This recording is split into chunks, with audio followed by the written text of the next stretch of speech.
le temps des cerises, et gai rossignol et merle moqueur seront tous en fête. Les belles auront la folie en tête, et les amoureux du soleil au cœur. Quand nous chanterons le temps des cerises, sifflera bien mieux le merle moqueur. Mais il est bien court le temps des cerises, où l'on s'en va de cueillir en rêvant des pendants d'oreilles, cerises d'amour aux robes pareilles, tombant sous la feuille. Tedeschi. Bonjour, tu l'as bien dit. Jean, salut. Igor, salut tout le monde. Voilà, le petit tour de table est fait. Nous attendons toujours le social trade. J'en sais rien. Malgré un rappel à l'ordre, est toujours au pieu, apparemment. Enfin, on espère qu'il va arriver parce que notre Igor national est calme pour l'instant. On espère d'ailleurs qu'il va le rester, mais il pourrait peut-être un petit peu. Il aimerait bien passer à table, Igor. Pas rester dans la cage. Ce matin, nous allons, comme d'habitude, parler de l'artiste dans la société, l'artiste en dehors de celle-ci, l'artiste et l'engagement politique toc, l'artiste et la religion, alléluia, alléluia, l'artiste et la société, ta-ta-ta, ta-ta-ta, l'artiste et la science, plop, l'artiste et l'autorité,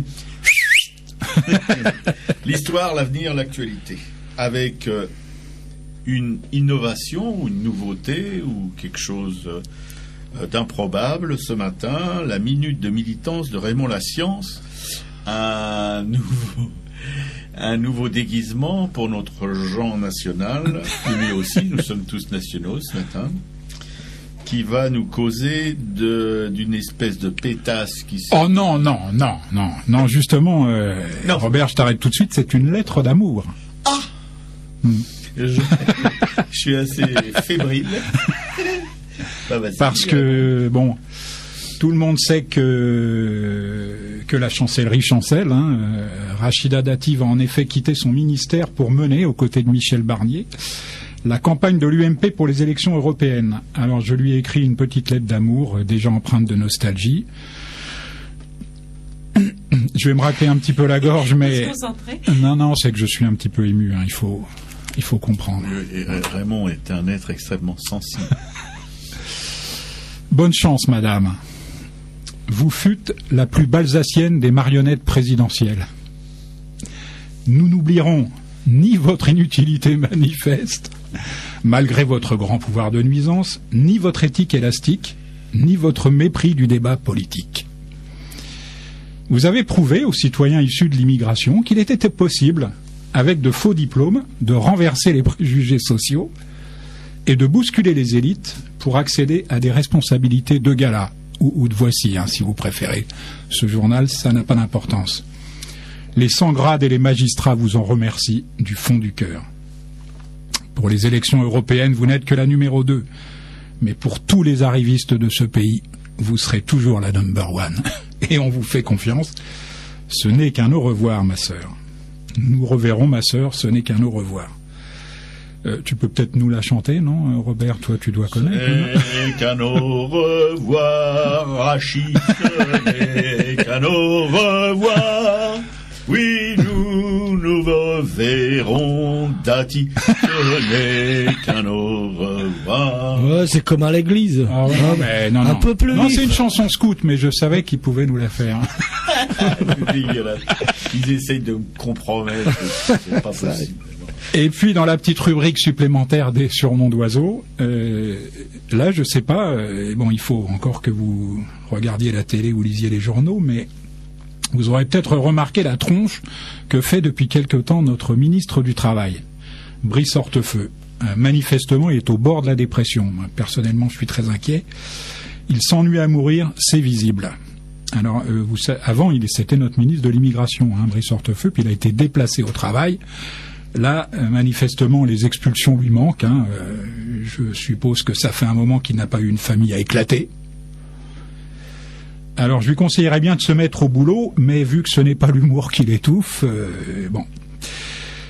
Il faut avouer quand même qu'il n'en fout pas une rame. Alors, après le néant ferrois, après l'agité du global, après le matamor de rire de la semaine dernière, je vous propose cette semaine Brice Hortefeux.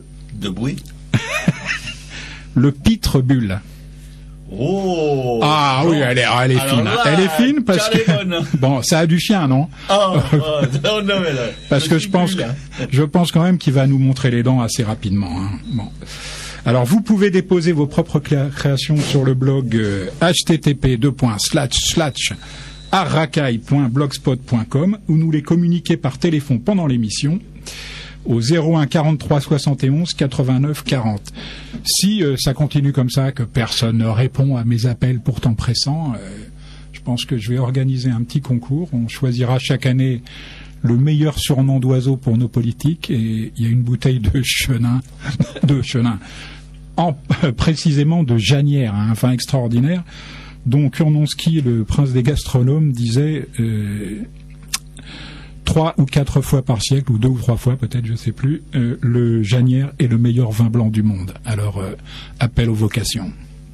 Et à votre santé les mecs, parce que là on est en train de se le taper le Janière. Oui, une bouteille, on se tape une bouteille. Raymond a ramené de ses vignobles de Touraine.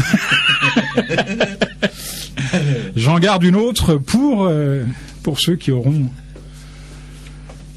la gentillesse de nous communiquer des surnoms de leur invention. Et là les mecs, je voudrais vous encourager à faire un effort parce que c'est pas tous les jours la fête. Au Janière. Voilà, puisqu'on est dans ce que Raymond appelle la minute de militance, je vais vous rappeler que la fédération anarchiste est sur un coup pour acheter un nouveau local à Paris et qui fera suite à l'achat de la librairie Publico, à l'achat des locaux du Monde Libertaire, à l'achat des locaux de la radio, des achats qui se sont étalés sur une vingtaine d'années. On y est arrivé, on a réussi à assurer le coût de ces acquisitions immobilières.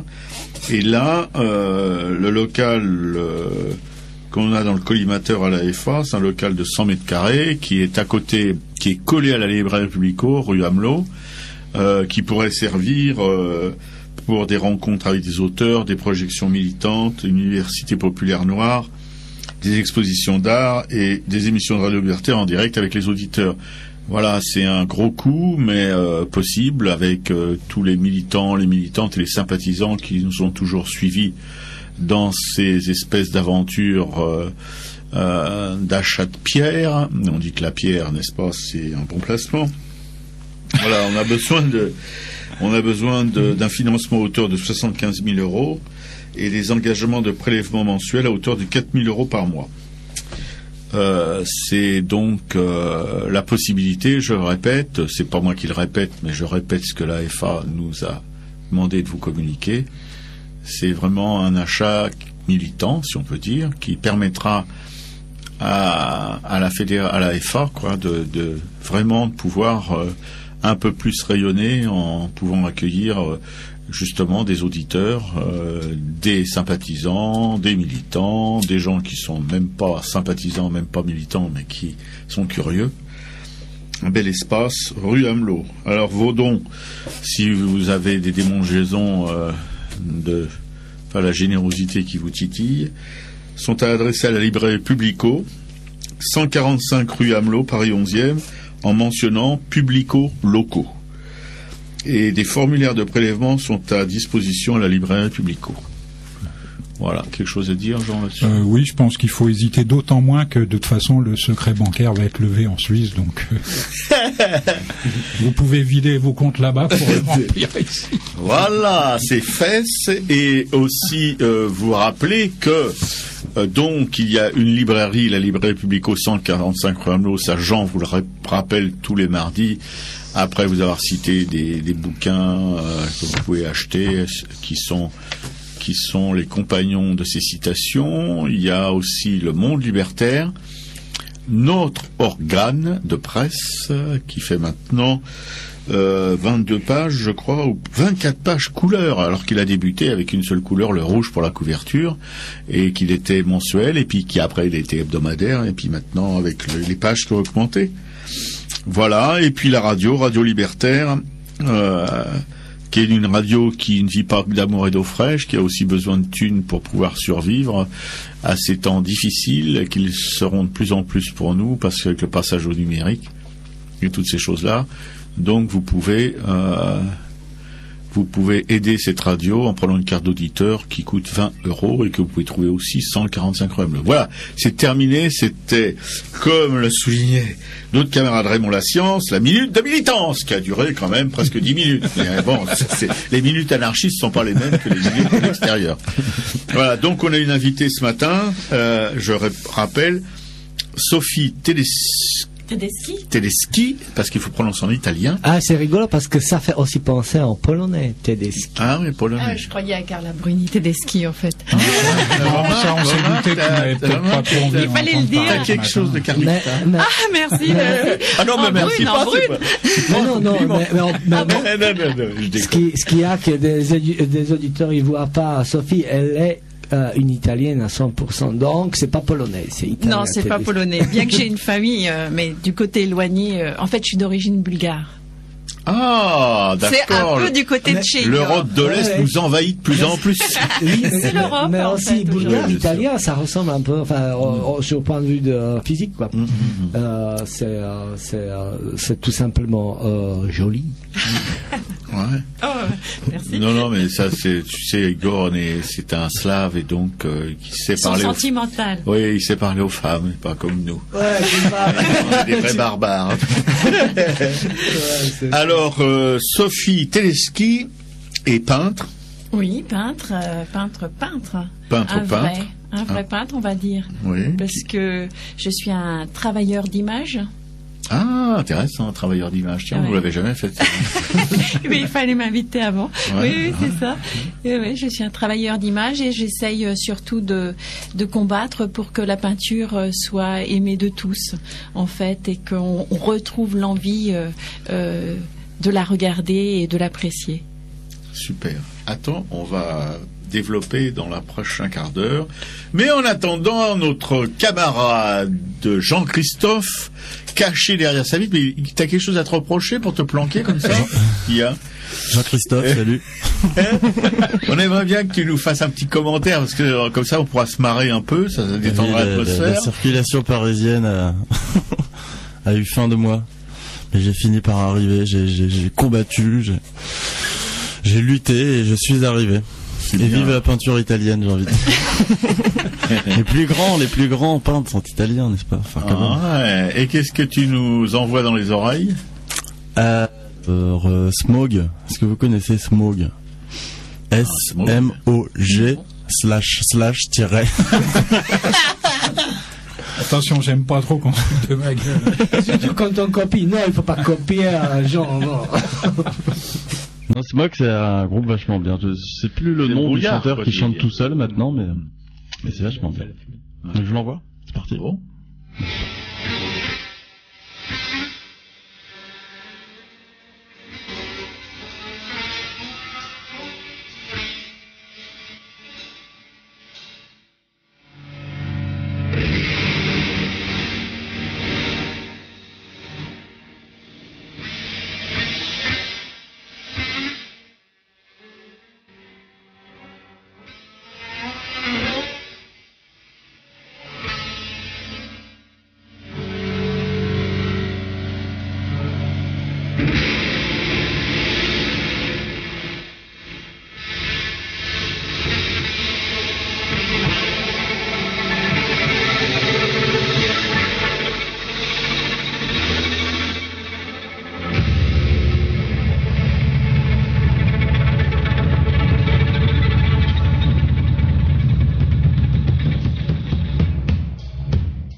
Radio Libertaire. Mais oui, vous avez bien oui.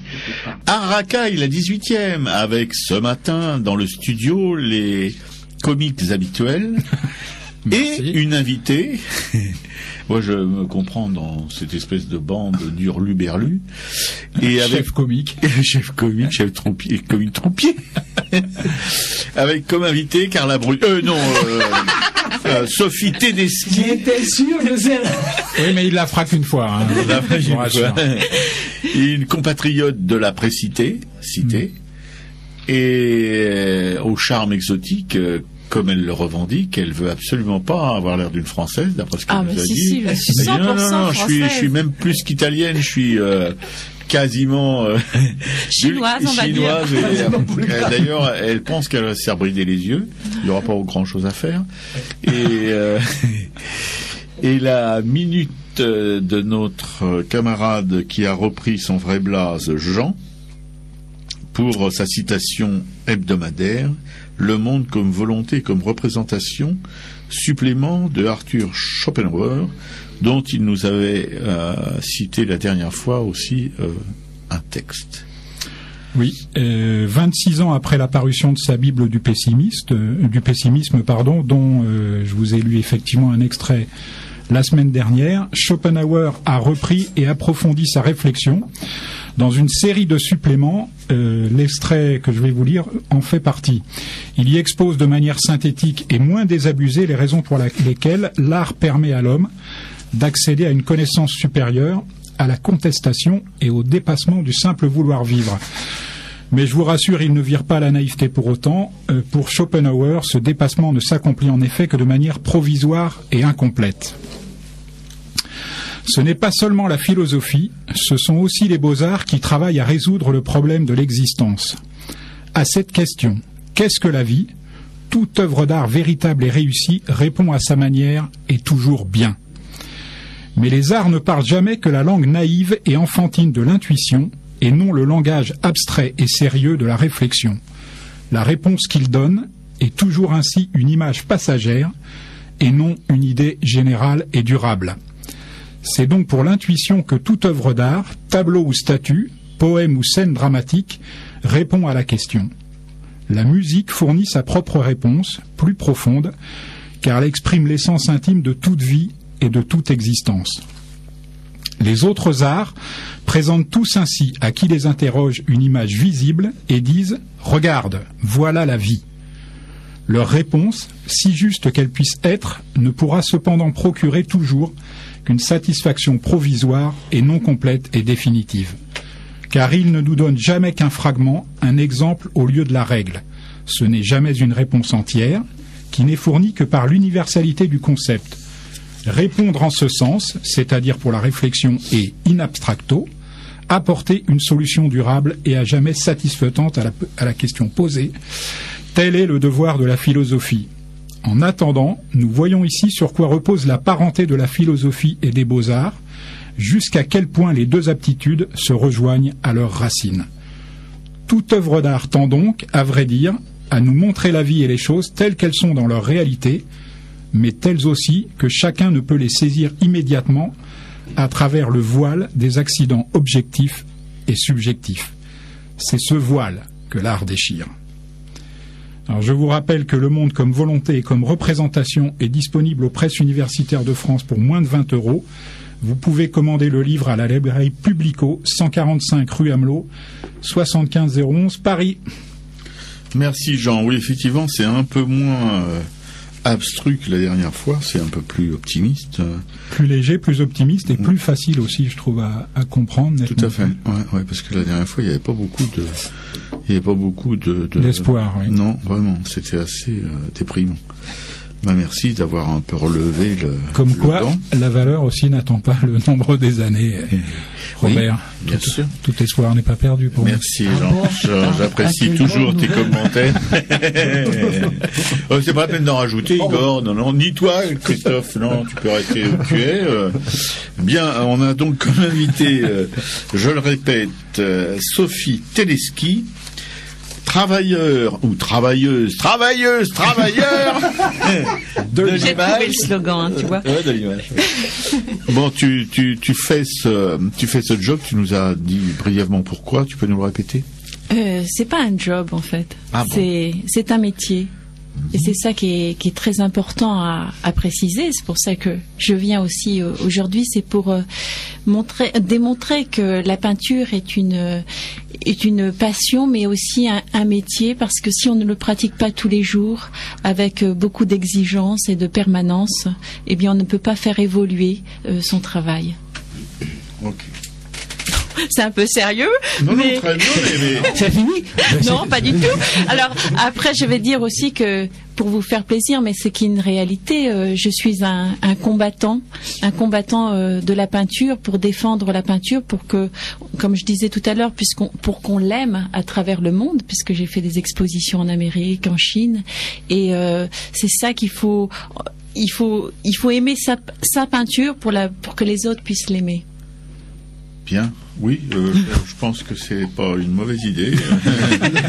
Donc il faut toujours aimer la peinture, parce que quand on regarde la peinture, peut-être Igor il pourrait être d'accord avec moi, quand on n'a plus rien, eh bien on voit une image et c'est là où on peut avoir de l'espoir de nouveau dans la vie, parce que ça n'appartient pas au monde de l'argent. Et ça redonne espoir des sentiments, peut-être même Moi, de l'activité qu'on peut trouver. Moi, je suis complètement d'accord avec ça. Et tu sais même pas ce que tu viens de faire. Tu viens de m'expliquer pourquoi des gens m'ont écrit dans mon livre d'or: merci pour cet espoir. Parce que je pense que mes dessins, c'est tout sauf l'espoir. Parce que c'est quand même dur. Mais par contre, vu comme tu viens de dire, là, je commence à comprendre pourquoi ils disent que c'est un espoir. Oui, je suis d'accord avec toi. Et puis en fait aussi, je dis ça parce que on a trop mis l'art dans l'argent. Et si bien qu'aujourd'hui, quand vous dites vous êtes peintre, on vous dit pas est-ce que tes peintures sont belles? Première question qu'on devrait dire. Eh bien non, on te dit est-ce que tu gagnes ta vie? Combien ça vaut ta peinture? Oui, mais ça c'est pas une vraie nouveauté, parce que ah non, c'est pas une nouveauté, mais c'est un handicap. Oui, tout à fait. Mais les gens achètent souvent, les gens riches, les gens qui ont les moyens, n'achètent pas une peinture pour ce qu'elle est, mais pour ce qu'elle vaut, pour la signature. Il y a une espèce. Mais toi, tu es avec quelqu'un, pourquoi alors?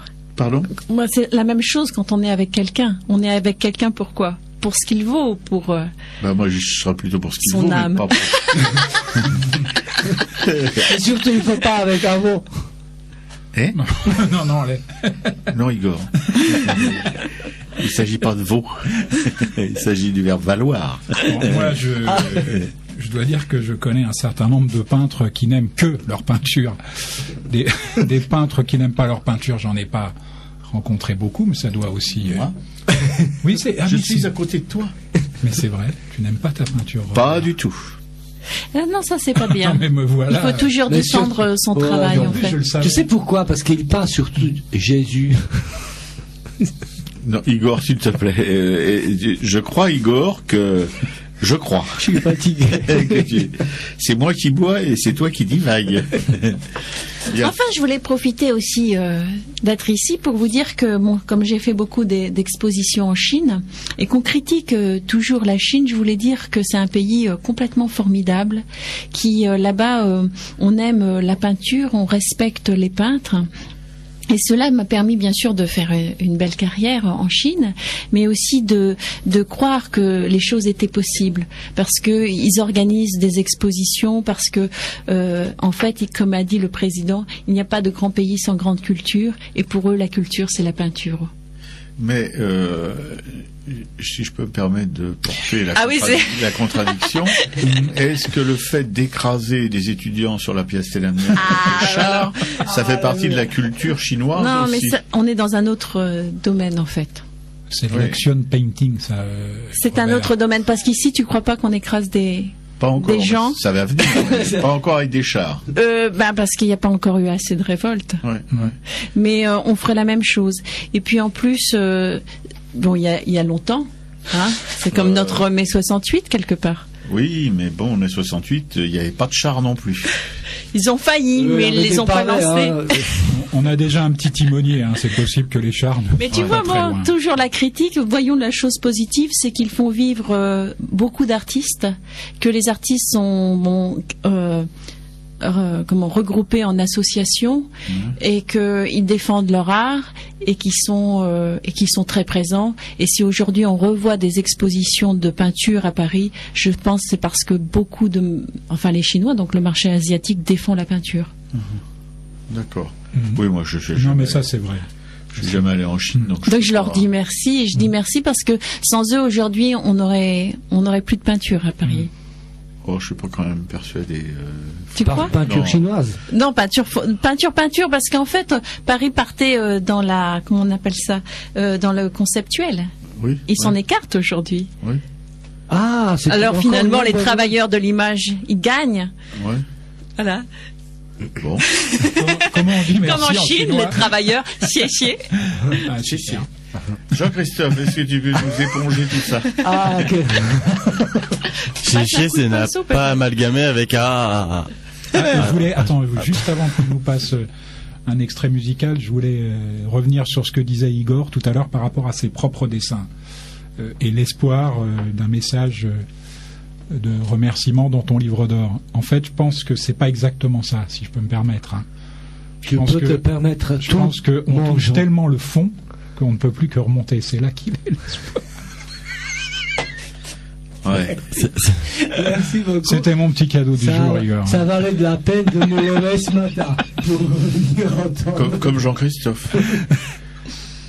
Non mais Merci, c'est drôle, tu me l'as piqué parce que je voulais la faire. il y a un moment. Désolé, hein, si j'avais su, je te Merci l'aurais les laissé. copains. Merci. Non mais c'est beau, c'est réconfortant.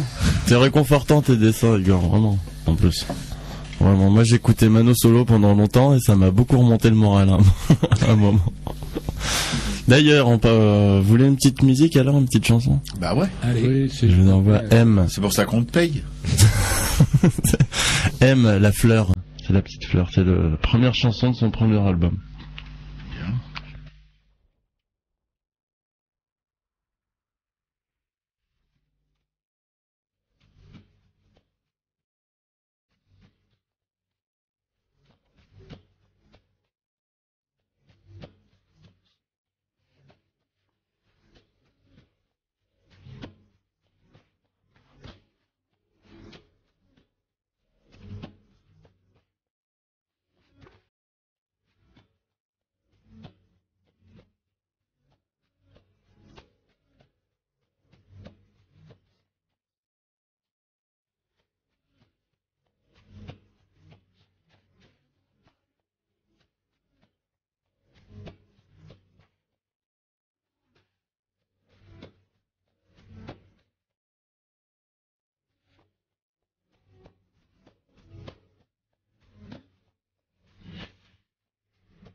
Non, mais remarque, personnellement, ouais, Radio Libertaire, excusez-nous de cette espèce de retard sur la reprise de la conversation, mais nous étions en train de mesurer exactement le nombre de centimètres que Jean nous accordait dans la distribution de son pinard merveilleux.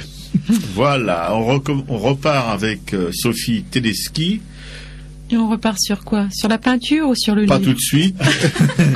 D'abord, Jean doit nous raconter encore une petite histoire qui concerne Peggy Guggenheim. Oui, mais en fait, je vais commencer plutôt par. Je vais changer si ça t'ennuie pas. Oh non, puisqu'on a. Je suis au-delà de tout ça maintenant. Puisqu'on a une artiste italienne, enfin d'origine italienne autour de la table, je vais raconter une histoire de peintre bien français. Il en existe. Il en existe. Oh, ça va, Sophie. Hein. Ils ne sont pas tous chinois, oui. Histoire de vie. Elle doit être payée par Pékin, faire de la propagande. C'est possible. Pas du tout. J'aime la Chine. Ils m'ont témoigné beaucoup de respect, et c'est ce qu'a besoin un peintre en fait. Tout homme a besoin de respect. Mais surtout la peinture. Ouais, bon. Histoire de vie, histoire d'artiste, histoire de chef-d'œuvre, impression soleil levant par Claude Monet. Claude Monet, c'est 1840-1926. C'était au port de Havre. Oh yes. En 1872, bien Igor, Monet s'établit à Argenteuil pour mieux observer les effets de la lumière sur l'eau. Il se fait construire une embarcation, le fameux bateau atelier, sur lequel il passe des journées entières à tenter de saisir les multiples variations de la luminosité, les changements d'éclairage, le frémissement des éléments, les transparences de l'atmosphère. Depuis la fin des années 60, l'artiste ne se fie plus en effet qu'aux seules impressions colorées reçues par son œil, ce qui lui vaudra cette formule lapidaire de Cézanne: Monet, ce n'est qu'un œil, rien qu'un œil. Pour un peintre, c'est plutôt pas mal. Ça peut avoir son utilité. Mais il ne se limite pas à Argenteuil. Au printemps de cette même année 1972, il est au Havre, dont il peint le port noyé dans la brume de l'aube. L'ensemble baigne dans une atmosphère feutrée de gris bleuté où l'on distingue à peine quelques barques de pêcheurs au premier plan, pendant que l'on devine au fond un enchevêtrement de grues et de gréements se découpant sur le ciel et se reflétant dans l'eau. Le seul point lumineux est donné par le soleil qui commence à se lever, disque orangé dont l'éclat encore timide miroite sur des flots aux ondulations régulières. En 1873, suivant la suggestion de Monet, Pissarro propose de former une association coopérative de peintres comparable à l'Union des boulangers de Pontoise. Avec sa formation socialiste, il souhaite aborder le problème de manière méthodique, mais Renoir s'oppose à ce qu'on donne à l'organisation un nom trop significatif. La Société anonyme des artistes peintres, sculpteurs et graveurs naît officiellement le 27 décembre 1873. Les membres fondateurs en sont Berthe Morisot, je commence par les dames, Claude Monet, Auguste Renoir, Alfred Sisley, Edgar Degas et Camille Pissarro. Pas mal, quand même. Ouais. La première exposition a lieu en avril 1874 dans l'ancien studio du photographe Nadar, au 25 de la rue des Capucines à Paris. Elle n'accueillera que 130 visiteurs par jour. Les quelques rares critiques qui font le déplacement qualifient tous généreusement l'ensemble de « risible collection d'absurdités ». La mère de Berthe Morisot demande son sentiment à l'ancien professeur de dessin et de peinture de sa fille, qui sera nettement plus mesuré, comme vous allez voir. En analysant avec conscience, on trouve ça et là d'excellents morceaux, lui écrit-il, mais tous louches plus ou moins du cerveau. Pas mal. Le journal satirique Le Charivari envoie un certain Louis Leroy, qui choisit dans son article de faire parler un prétendu artiste médaillé de l'Académie. Il ne se doute pas une seconde qu'il pose par son artifice journalistique la pierre angulaire de l'un des plus grands mouvements picturaux de l'histoire de la peinture. En effet, devant la vue du port du Havre, que Monet a baptisé Impression soleil levant, le dit artiste déclare « Impression, j'en étais sûr ». Je me disais aussi, puisque je suis impressionné, il doit y avoir de l'impression là-dedans. Un papier peint à l'état embryonnaire est plus fait que cette peinture-là. Quelques jours après la parution de l'article du Charivari dans le journal Le Siècle, un certain Jules Castagnari, tous ces gens-là évidemment on les a oubliés aujourd'hui, entérine l'appellation. Avant peu d'années, les artistes aujourd'hui groupés rue des Capucines seront divisés. Les plus forts d'entre eux auront reconnu que les meilleurs sujets réclament une impression nette. Ayant perfectionné leur dessin, ils laisseront là l'impressionnisme. Merci Jean. On en prend un peu dans la figure. On revient vers Sophie Teleski, qui, ça déménage un peu. Elle nous a gentiment remonté les bretelles à propos des gens qui s'occupent du peuple chinois. C'est pas des gens. C'est des quoi? C'est des fins stratèges. Ah voilà, là ça me, voilà, tu as bien récupéré le coup. Oh non, Igor. Oui. Bon, mais pour en revenir à ce que tu as dit tout à l'heure, si tu regardais un peu sur mon livre, oui.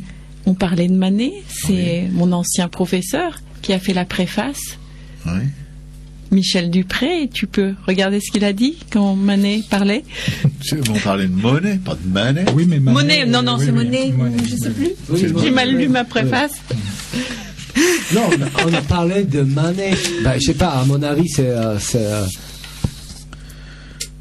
Oui, c'est un peu ce que Jean nous ressasse tous les mardis, avec différents intervenants philosophes, qui vont de Camus jusqu'à aujourd'hui Schopenhauer, en passant par Bergson et Engels. Ouais. Oui, mais là, je peux pas. Tu peux pas lire. Bon, non, en fait, c'était pour te dire que ce qui est important dans la peinture, c'est que le peintre soit aidé, en fait. Ouais. Et pour être aidé, eh bien, il est bien obligé de s'exposer et donc d'aller vers les autres. Oui. Et donc, le livre est un peu cette histoire de rencontre avec peut-être un manager ou peut-être un collectionneur, quelqu'un qui va donc aiguiller l'artiste. Ouais. Oui, non, mais ça, je suis pas du tout contre ce genre de. Enfin, je voulais sortir un peu de la Chine. Ouais. Mais oui, mais enfin, ton bouquin, son titre, c'est. Tu peux me le dire en chinois? Yuan Fen, insondable soumission. Pourquoi insondable soumission? Parce que c'est l'attitude de quelque part de la création. On est toujours soumis à son art. Tu sais, moi, j'aime bien dire, mon maître est la peinture. C'est un peu ça, quoi. Et nous, on dit ni Dieu ni maître. Ah oui, mais vous, c'est vous, moi, c'est moi. Non, mais c'est pas du tout pour dire nous ceci. Insondable, parce que quand on est inspiré, évidemment, c'est une partie cachée. On ne peut pas savoir. On ne peut pas l'exprimer comme ça. Toi, tu crois à l'inspiration? Ah oui. Ouais. Je la respecte. Comment dire, j'essaye tous les jours de la tenter, oui. Ouais. Ça existe donc. Ah oui. Ouais, tu la vis. Ah, je la vis tous les jours, ouais. L'inspiration, ça existe. Pourquoi tu doutes? Ah oui, complètement. Ça, j'arrive pas. À bien sûr, il y a des êtres inspirés, on dira. Ouais.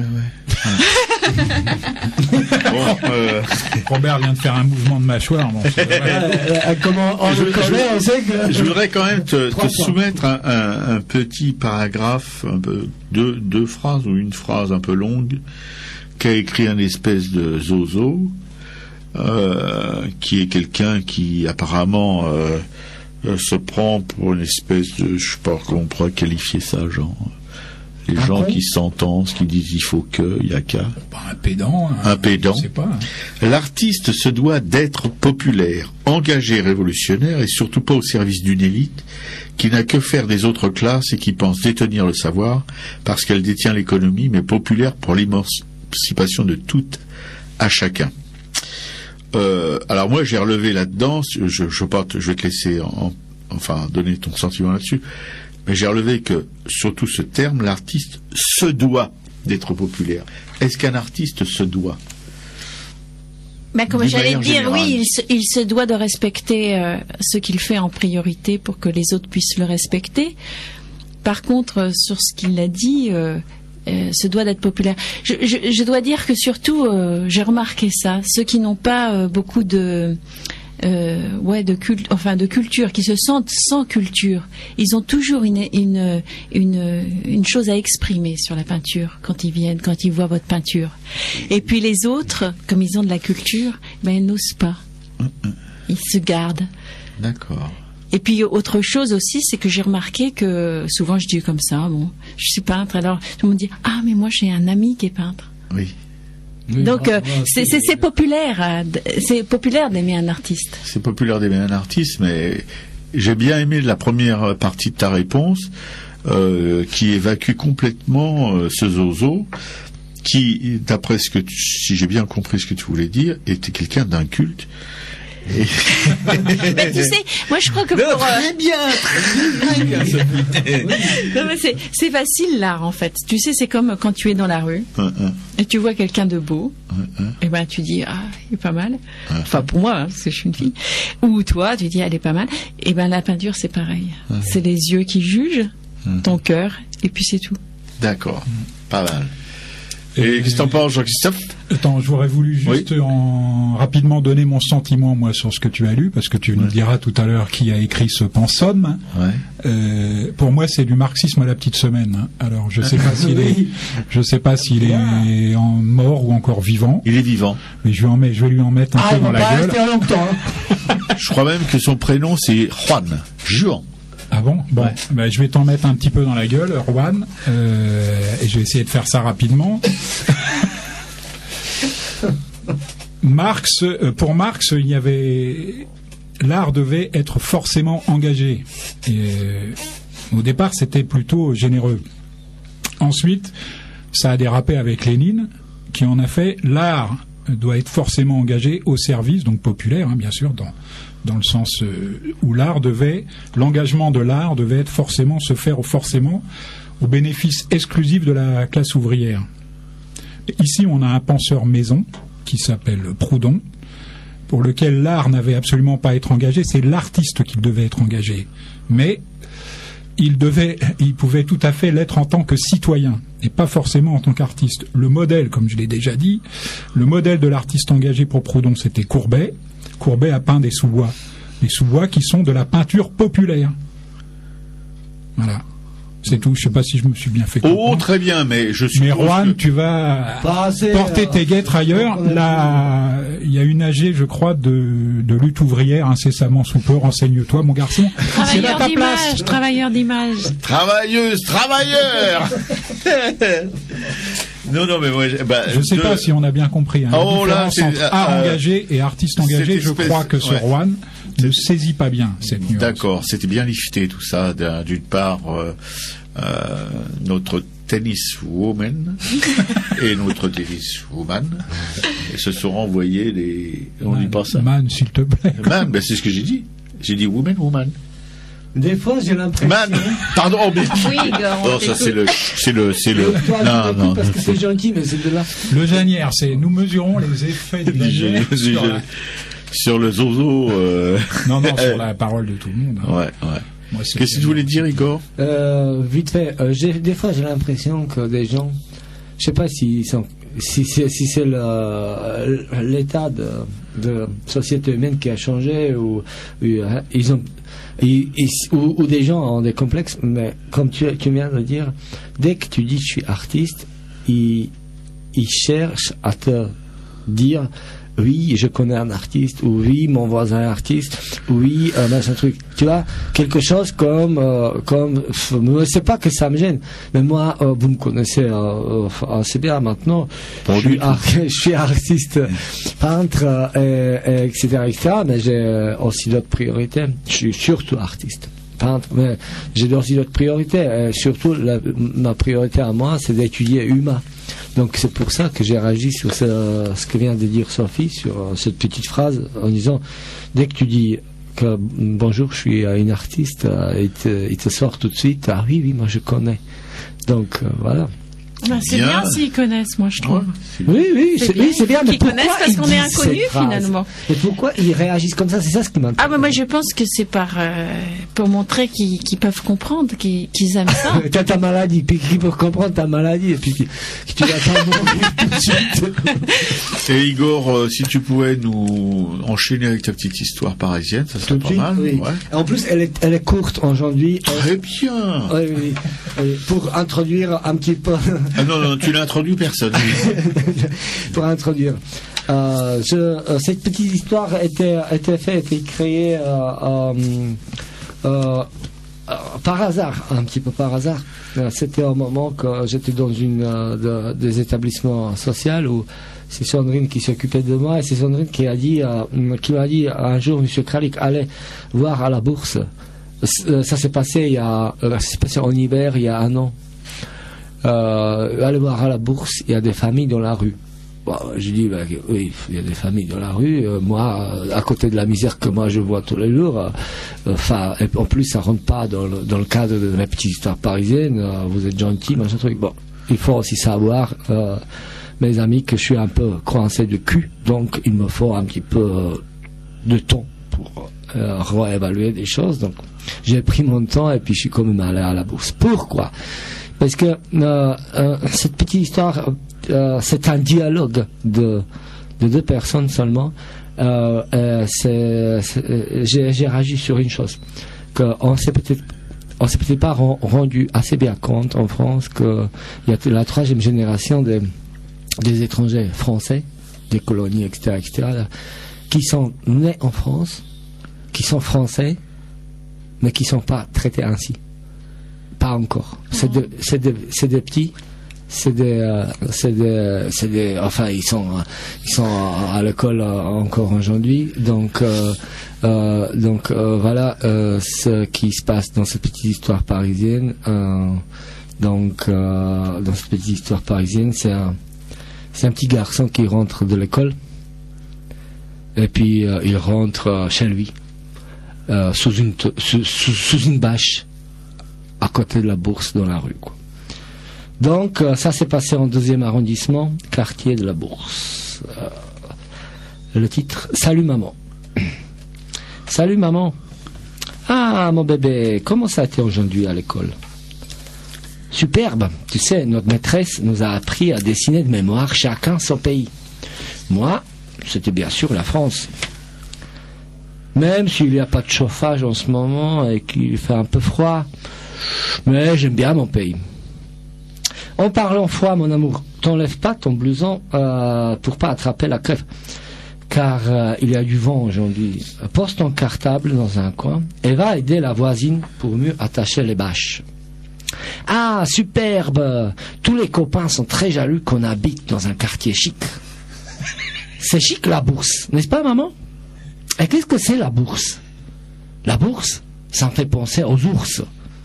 J'imagine bien qu'il y en a pas mal là-bas, vu toutes ces barrières en ferraille.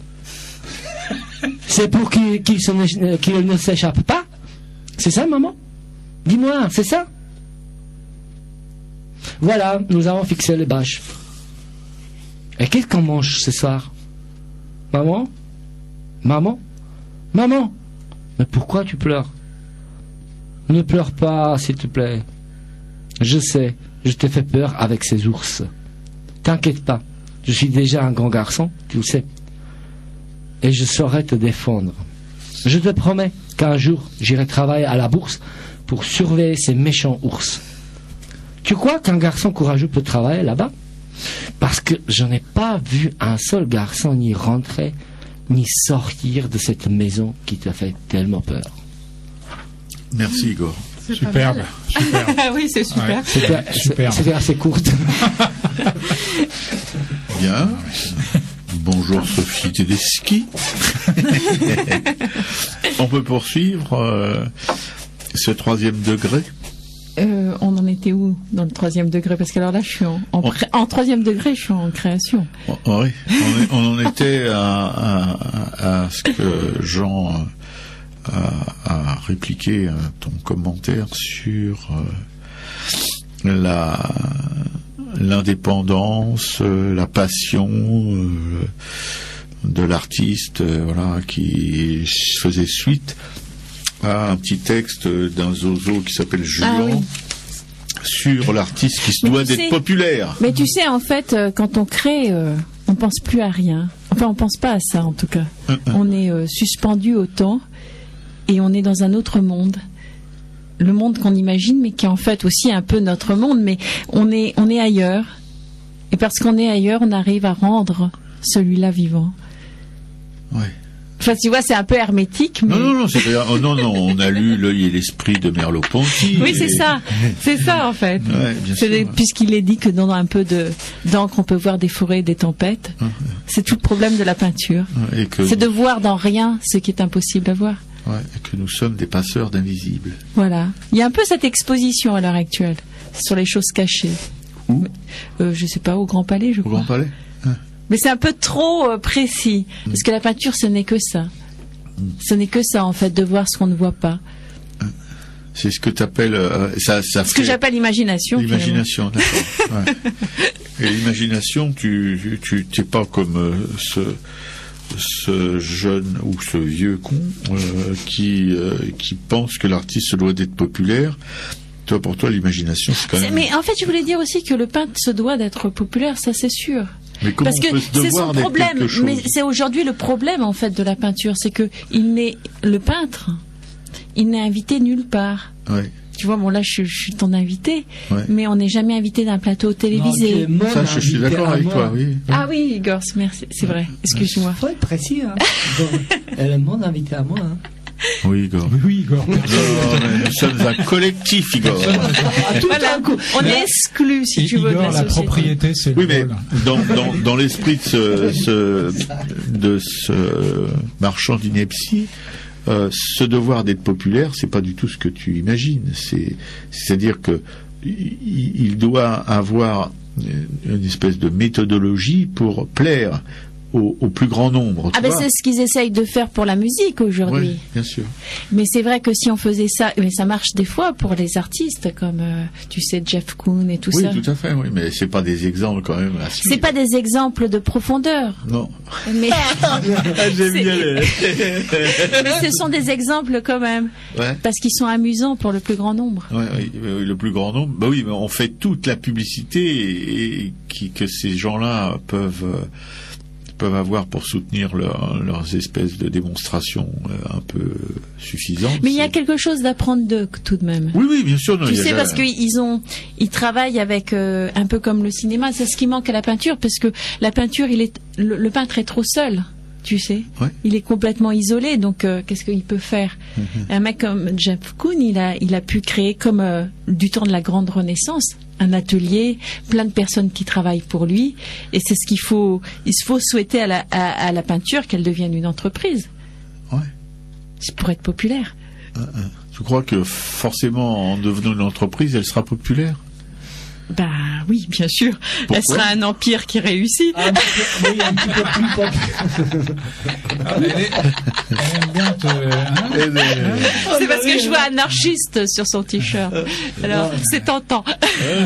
Naturaliste. Ça ne me décontenance pas. ça le secoue juste un petit peu. Ouais, petit tremblement. Ouais. Nous savions pas tous les deux qu'on était.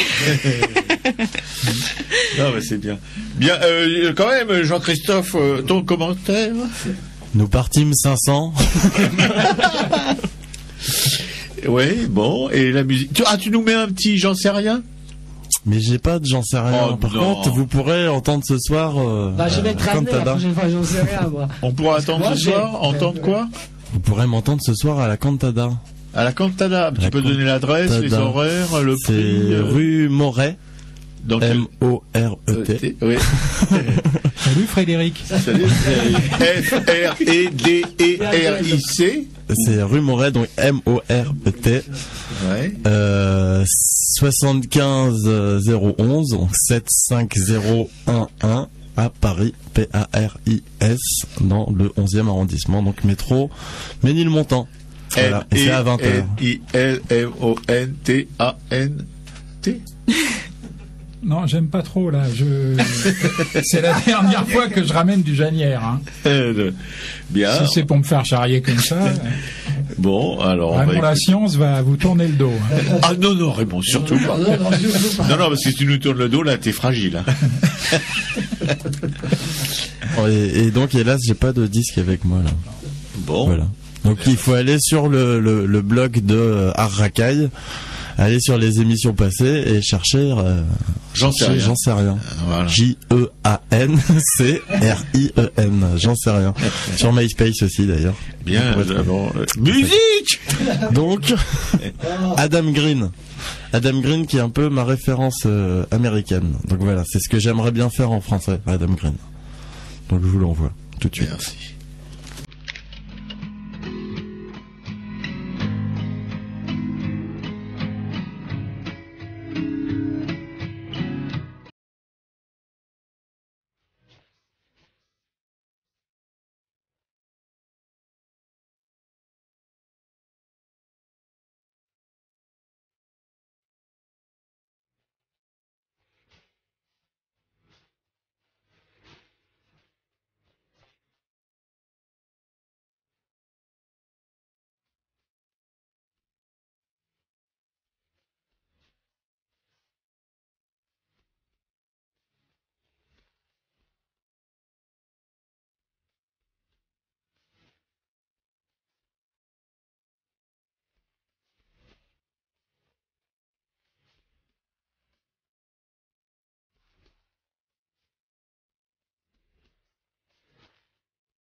Radio Libertaire, vous y êtes et vous y restez accrochés comme des morbacs sur une paire de burnes.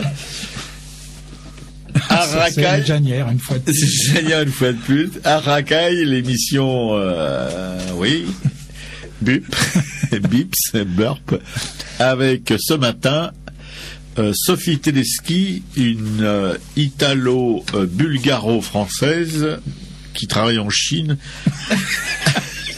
Pourquoi ça vous fait rire? Oui. Non, c'est plutôt convoité de travailler en Chine. Voilà. Elle nous aura tout fait ce matin. Elle s'est dit, je tombe dans un repère anard. Attends les mecs, vous allez vous souvenir de moi. Et elle fait tout le contraire de ce qu'on aimerait qu'elle fasse. Si tant est qu'on a des préférences. Mais non, on est pour la liberté d'expression. Ah, voilà. Moi, je crois qu'elle a bien compris la philosophie anarchiste. Bien, Sophie, bah écoute, t'as encore 10 minutes pour t'exprimer après le petit texte de Jean. Oui, une histoire de vie, histoire d'artiste, histoire de mécène, mais avant d'en venir à Peggy Guggenheim, je voudrais juste revenir une seconde sur Manet, Monet tout à l'heure, des choses qu'on a pu dire.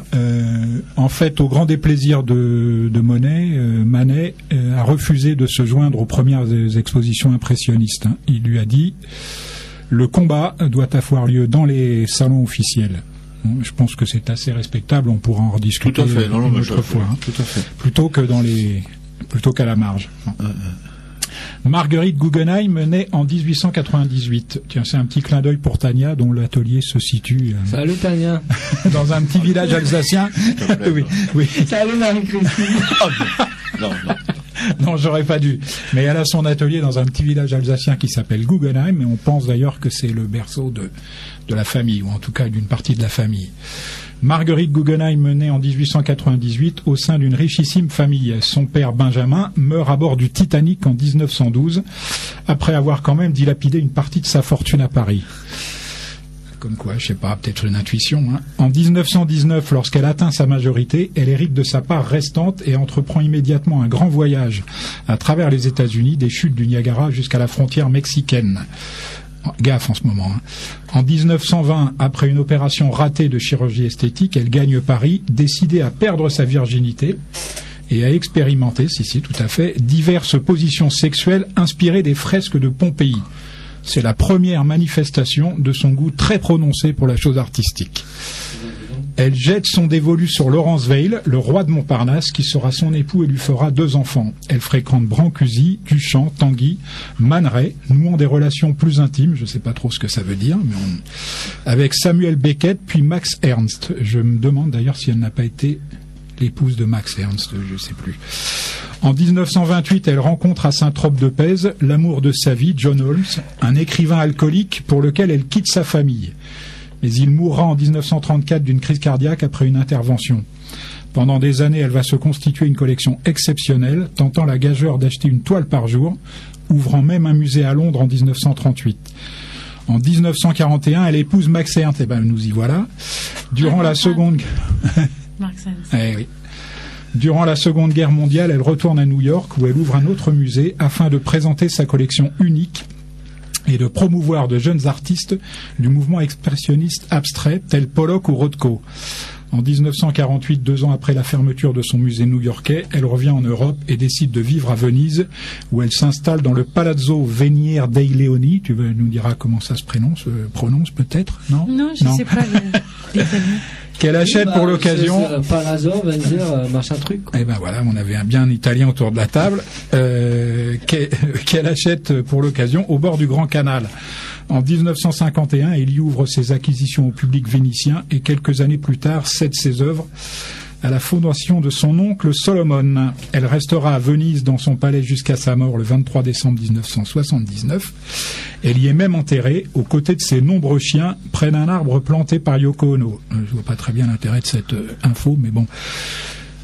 La visite de la fondation Peggy Guggenheim est un moment privilégié. La quiétude de ce quartier de Venise, le charme du jardin, la beauté des œuvres présentées, la proximité du Grand Canal, tout contribue à en faire un lieu exceptionnel. Car tous les plus grands artistes du XXe siècle sont présents dans cette collection. Picasso, Miro, Magritte, Giacometti, Dali, Klee, Calder. Merci Jean. Sophie? Eh bien, justement, c'est bien de parler de Peggy Guggenheim. Ça peut me faire ramener à mon livre. Oui. Puisque c'est mon livre donc, qui s'appelle Une Faine insondable soumission aux éditions Iofan. Ouais. C'est un peu l'histoire, évidemment, c'est l'histoire d'une femme française qui est peintre, qui va en Chine et qui rencontre un collectionneur chinois. Et en fait, c'est un peu... il y a la création d'un côté, et puis il y a aussi ce besoin de répondre à la vie, tu sais, de besoin de manger, etc. Et donc c'est la confrontation avec le côté social après la création pour justement exister. Et c'est un peu le cas de Peggy Guggenheim où on voit pour qu'une œuvre d'art un jour apparaisse quelque part, quels sont les acteurs qui permettent que les choses se fassent. Donc ce livre, c'est le moment de la création, et puis c'est aussi la rencontre avec un collectionneur pour le peu ici chinois, et qui font aussi l'attirance et les mouvements. Et voilà. Bien. Non, c'est pas... ce livre de Sophie Teleski, vous pouvez évidemment le commander à la librairie Publico, 145 rue Amelot, à Paris dans le 11e, Publico, PUB, Liceo. Mais surtout, je voulais en profiter pour vous dire qu'il va y avoir une présentation du livre à l'Abbé Bookshop. L'Abbé Bookshop, tu peux nous donner l'adresse? 29 rue de la Parcheminerie, le 5 juin. La Parcheminerie, c'est dans quel coin? 5e. Il y a un métro? Il y a un beau métro. C'est à côté de Saint-Séverin, donc c'est Cluny-la-Sorbonne. D'accord. Et c'est donc tu peux répéter? Le 5 juin à 20h à l'Abbaye Bookshop. Donc tu fais une signature? Je fais une présentation du livre quand même. J'explique un peu comment la création arrive à vous et comment certains la convoitent et veulent vous la prendre. Ah oui, ça va jusque là. Bon, la création, tu voulais dire? Ah bien sûr. Bien. Mais comme la création c'est moi et que lui c'est un homme, on est un peu... Quel salopard. Enfin, la vie c'est un long cauchemar. Ah non, bon. C'est une expérience. Oui, bon, c'est bien de le voir comme ça. Et qu'est-ce que tu peux... Ah oui, moi ce que je voulais quand même te demander, bien que je subodore la réponse... Qu'est-ce que, comme artiste, en France aujourd'hui, bien que apparemment tu travailles plus avec les Shintok qu'avec les... Ah non, là je suis restée en France pour faire des expositions, comme Igor, au Blanc Manteau au mois de novembre. Et qu'est-ce que tu penses de l'état du marché, enfin on va pas rentrer dans des détails trop sordides, mais l'état du marché de l'art en France aujourd'hui, le discours de l'institution... Je pense qu'ils ont mis beaucoup. Ils ont ceux qui ont les règnes du marché ou ceux qui ont le règne de la direction de la peinture ne sont pas très capables. Bien. Tu peux citer des noms peut-être? Ah non, je citerai pas des noms, mais j'ai déjà rencontré des personnes, beaucoup, et ils me demandent par exemple comment vous faites ça. Ils ne savent même pas la peinture. Ah d'accord. Et c'est là la grande différence, c'est ce que j'ai appris en fait en Chine. Je reviens à là, bien que je suis en France aujourd'hui. C'est que ceux qui s'occupent de la peinture en Chine, ce sont des peintres. Les grands directeurs des musées chinois sont des grands peintres. Et quand on va avec eux, donc on essaye de se présenter, eh bien, il y a une connivence qui s'établit. Ils connaissent votre engagement, ils comprennent votre passion. Tandis qu'ici, si vous allez voir un directeur de musée, si ça vous arrive, d'ailleurs, pour pas en nommer un, mais le dernier est polytechnicien, c'est pour vous dire que les peintres ont laissé la place aux autres. Et comme tu sais aujourd'hui, parce que tu es un peu anarchiste, que non, je totalement. pour avoir une place, il faut se mettre sur un siège éjectable. Hein. Tu sais un peu la politique du siège éjectable. Tu prends la place de celui qui l'occupe, c'est tout. Je crois que les peintres doivent reprendre leur place. Ouais. Non, et celui notamment de la direction des musées. Bien. Et du ministère de la Culture, pourquoi pas? Je l'espère, un jour pour moi. Bon, si c'est un sculpteur, ça ira aussi. Si c'est un sculpteur, ça, ou un graveur, pourquoi Parce pas? Que qui mieux d'autre que le peintre connaît ses exigences et ses besoins? Ouais. Alors, du fait de ça, aujourd'hui, la peinture est laissée aller. Ça veut dire des milliers de gens en fait qui sont dans la rue, des gens qui n'ont rien. Donc heureusement qu'il y a quelques associations pour aider des artistes, mais c'est pas suffisant. Oui, c'est une misère qui est derrière. Pour quelques noms qui réussissent, il y a une misère derrière. Ouais, tout à fait. Énorme. Ouais. Bien, tout ça, c'est très réconfortant. Mais oui, parce que quand même, comme on va dire, travailleur d'image, à force de travail, à force de volonté, eh bien, on peut gagner. C'est pas la phrase de Nicolas, mais quand même, c'est vrai. Mais en même temps, non, écoute, Sophie, t'as décidé de m'assassiner.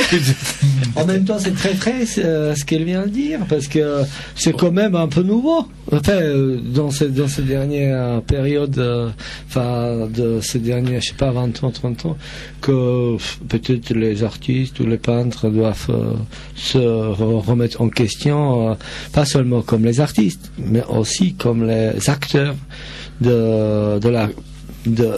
les dirigeants pour la culture, etc., etc. Ils doivent reprendre le pouvoir. Oui, oui, c'est un pays où, moi, encore une fois, je dirais une chose. S'il y a un malheur au monde, dans le monde entier, moi, je crois, franchement, que c'est bien, encore une fois, la France qui peut montrer au monde entier comment faire. Oui, bon.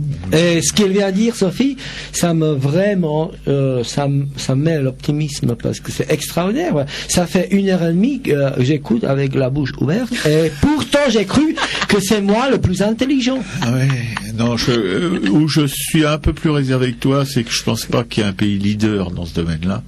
Je crois que les pays sont les pays, comme on aurait dit. Non, mais c'est pas leader, je dis, elle peut montrer. C'est pas qu'elle est leader aujourd'hui. Non, je crois pas. Non. Non, j'y crois pas, Igor. Mais t'es libre d'y croire, hein, c'est pas je un problème. Ouais, personnellement. Et Sophie aussi, hein. Non, mais je pense qu'il y a des artistes qui peuvent entraîner les autres. Tout à fait. Là, je suis d'accord. Quand on reste au niveau des artistes, ok. Mais au niveau des pays, non.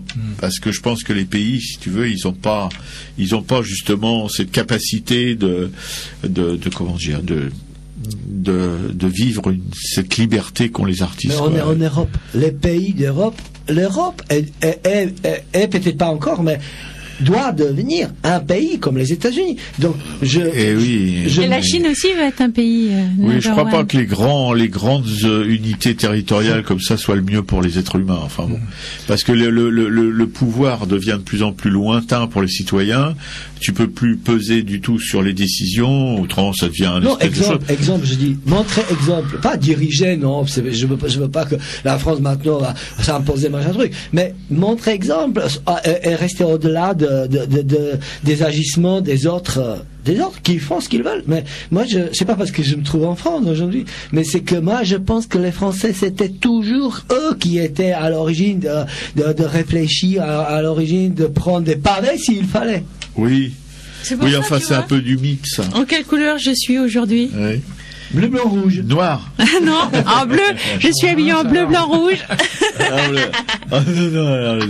Oh, Sophie. Sophie, Igor, bon, alors j'ai compris. Les artistes, la sélection est plus dure. Bien, Jean, tu as quelques petites choses à nous raconter, puisqu'on a zappé le pause musicale, alors notre ami Jean-Christophe, quand même. Oui, je voulais finir quand même, puisque c'est l'expo Kandinsky, je voulais finir l'histoire que j'avais racontée la dernière fois, commencer à raconter la dernière fois. Je vous disais que je sais plus dans quelles années, mais enfin en 1895, je crois, Kandinsky avait fondé à Munich sa propre école de peinture, la Phalanx, dont les cours étaient suivis assidûment par une jeune peintre de talent, Gabrielle Munter, qui est devenue sa compagne. Avec elle, il va voyager pendant 4 ans en Tunisie, à Dresde, à Odessa, à Rapallo, à Paris, en Suisse, à Berlin, puis dans le Tyrol méridional. Chaque étape est l'occasion de réaliser des peintures, près de 200 en tout, c'est pas un paresseux, mais aussi des bois gravés qui témoignent tous d'une nostalgie lancinante du pays natal. Kandinsky dira plus tard: ma prédilection pour le cachet, pour le mystérieux, me sauva de l'influence fâcheuse de l'art populaire. On y revient toujours. De retour à Munich, il est le voisin de Paul Klee, dont il va devenir très proche. C'est alors que se produit l'expérience décisive. Décisive dans le sens qu'elle va changer ses conceptions de peintre. Je lui laisse à nouveau la parole. Enfin, à nouveau, c'était la semaine dernière, la dernière fois, mais bon. Je revenais chez moi plutôt au crépuscule avec ma boîte de peintre, encore tout plongé dans mon rêve et dans le souvenir du travail accompli, lorsque j'aperçus soudain au mur un tableau d'une extraordinaire beauté, brillant d'un rayon intérieur. Je restais interdit, puis je m'approchais de ce rébus de forme et de couleurs dont la teneur me semblait incompréhensible. C'était un tableau de moi qui avait été accroché à l'envers.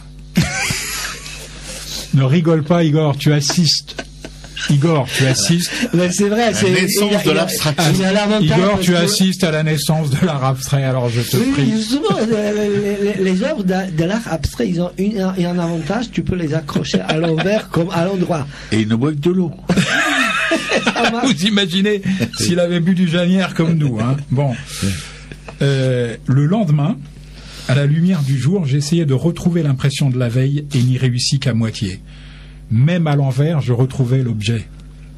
Je sus alors expressément que les objets nuisaient à ma peinture. À partir de ce moment, Kandinsky ne cessa de se poser la question fondamentale: pièce qui doit remplacer l'objet. C'est ainsi que naquit en 1910 l'admirable Aquarelle abstraite, pièce capitale dans l'histoire de l'art, puisqu'elle inaugurait le règne de l'art abstrait. Je la mettrai en ligne sur le blog de l'émission. Merci Jean. Bien, on va tout doucement quitter Sophie Tedeschi. C'est une sorte de libération. Mais c'est l'honneur, Sophie, d'entendre dire ça. Elle nous a bien pourri la vie pendant 1 heure. Mais non, il faut défendre les artistes. Tu sais, toi aussi, tu l'es. Et il faut que tu te rappelles que ton ennemi, c'est pas l'artiste. Non, bien sûr. Non, bien sûr, non, mais c'est une plaisanterie. Ben oui, mais tu vois, après, les autres, ils font des plaisanteries comme ça. Et ça peut les tuer. Moi, ça ne me fait rien, mais certains, ça peut les tuer. Ah ouais? Je te dis, l'artiste a besoin de protection. C'est qu'il le mérite. On est dans une arène, nous sommes tous des gladiateurs. Non, si tu dois, alors, je crois qu'un artiste tué par des mots, je suppose que c'est vraiment quelqu'un de très fragile et qui, parce que les mots sont les mots, c'est pas ça qui est. Et ces mots, ils sont gravés sur des pavés. Là, je comprends. Elle se fait tuer par ça. Ah oui, bon. Oui, Igor, oui, bien sûr, c'est plus pesant. Oui, c'est sûr que c'est même angulaire et donc ça peut faire du mal. Non, mais je crois que si tu veux citer, finalement, Igor, si tu es vraiment convaincu que ton travail est un bon travail. Oui, mais l'artiste a toujours des doutes tout de même. Oui, merci de le dire. Jusqu'à présent, j'avais pas perçu ça dans ton discours. Ah non, c'est vrai que j'en ai peu. Oui, voilà, c'est ça. Oui, l'artiste a des doutes, mais moi j'ai énormément de doutes. Je ne vais pas citer un exemple parce que je suis un exemple déplorable, mais j'ai beaucoup de doutes. Je ne suis même qu'un doute. Mais je veux dire, le regard des autres sur mon travail, je m'en tape complètement. Tu vois, depuis que j'ai commencé à prendre des pinceaux, on m'a toujours dit que je faisais des monstres, que c'était horrible, à commencer par ma famille, etc. Donc je suis complètement immunisé. Là, vraiment, tu vois, si quelqu'un acquiert une de mes œuvres, s'il a quelque chose à dire, je l'écoute parce qu'il a fait Spa, tu vois. Oui, mais les mecs qui se contentent de critiquer sans s'impliquer, moi ça me dérange absolument pas. Je ricane. Tu vois ce que je veux dire? Tu vois, si t'es, non, il faut pas que les artistes se sentent agressés, humiliés, je sais pas comment on peut dire ça, par des critiques. Les critiques, d'abord, sont des gens qui font rien, qui gagnent leur vie justement en jugeant, en se donnant le droit de juger, en s'arrogeant le droit de juger le travail de gens qui font vraiment quelque chose qui est pour eux vital, quoi, tu vois, et qui, avec leurs critiques bidons, peuvent effectivement les déstabiliser. Mais si les artistes se déstabilisent à cause de ça, non, il faut relativiser les choses. Il faut dire que ça vient de Zozo. J'ai pas encore, à part Baudelaire, j'ai pas encore lu de critiques qui me semblaient vraiment intéressantes, tu vois. Non, il y a, comme on dit, le premier spectateur de la peinture est le peintre. Tout à fait. Et donc c'est lui le juge. Oui, et les autres sont les regardeurs. Non, qu'est-ce que t'en penses? Tu peux faire un commentaire là-dessus? Non, j'ai rien à rajouter. Bon. Non, j'ai bien aimé. Moi, je dirais vive la peinture. J'ai beaucoup aimé ce qu'elle a dit tout à l'heure, que les... Si on parle de la peinture, on parle aussi du dessin. Oui. Que les artistes devaient se réapproprier les lieux d'exposition, qu'ils ont laissés, qu'ils ont désertés au profit des gestionnaires et des marchands et des comptables et des comptables, des gestionnaires, disons, des marchands et puis des technocrates. Voilà. Je crois que certains chemins, comme Igor, moi, des gens qui travaillent et qui se tiennent droit devant leur travail, qui font l'effort d'aller vers les autres. Igor par tout son chemin difficile, moi parce que j'ai fait des expositions à l'international. On est là pour prouver, et peut-être derrière nous, beaucoup de gens vont nous suivre. Et bientôt les choses changeront, j'en suis persuadée. Bon, nous avons notre Jeanne d'Arc. Ça y est, on l'a. Jean-Christophe va nous refaire un petit parti, mais 500. Sophie d'Arc. Bien, Jean, tu peux nous finir avec des expos, puis après, Jean-Christophe, j'espère, pourra nous faire un commentaire sur tout ça, et nous mettre une musique de fin. La Poste, vue par l'école du Perret. Ça, c'est un petit clin d'œil aux jeunes plasticiennes que nous avions reçues le 24 février. Ouais. Il y en a 2 seulement parmi celles que nous avions reçues, Domiti et Sarah, qui est dans leurs œuvres, avec d'anciens congénères de l'école du Perret. La Poste leur a demandé de travailler. Ils ont une grande salle au musée de la Poste où ils travaillent sur le concept de la Poste, du courrier. Alors, sous l'impulsion de ces maniacos expressifs, comme ils se nomment eux-mêmes, des enveloppes deviennent papier peint, totem ou tricot. Les timbres se dissolvent ou s'animent, les colis sans dimanche. Voilà, c'est au musée de la Poste, donc, 34 boulevard de Vaugirard, dans le 15e, et c'est jusqu'au 29 août. Le vernissage est ce soir, et l'exposition commence demain. Et pendant que vous serez au musée de la Poste, ça c'est pour vous économiser un peu, le bestiaire d'André Masson, à la même adresse, les animaux de Masson s'agitent comme sur une scène de théâtre, nous surprennent, nous inquiètent ou nous font sourire. Merci Jean-Sophie, merci de ta participation éclatante, scintillante, italo-bulgare, franco-chinoise à cette émission. Quel yaourt. Quel yaourt. Tu peux nous dire quelque chose en chinois? Par exemple, merci mes amis et au revoir. Merci mes amis, au revoir. Mais c'est pas toi, Robert, je sais que tu sais parler chinois. Bon. Je peux te dire... Qu'est-ce que je voulais dire, un petit peu différent que toujours Xie Ji Xu Hua Hua She Jie Xu Yao Nimen. Eh bien, continuez à peindre, le monde a besoin de nous. Bien. Merci Sophie. On peut finir là-dessus. Merci beaucoup Sophie. C'est jour.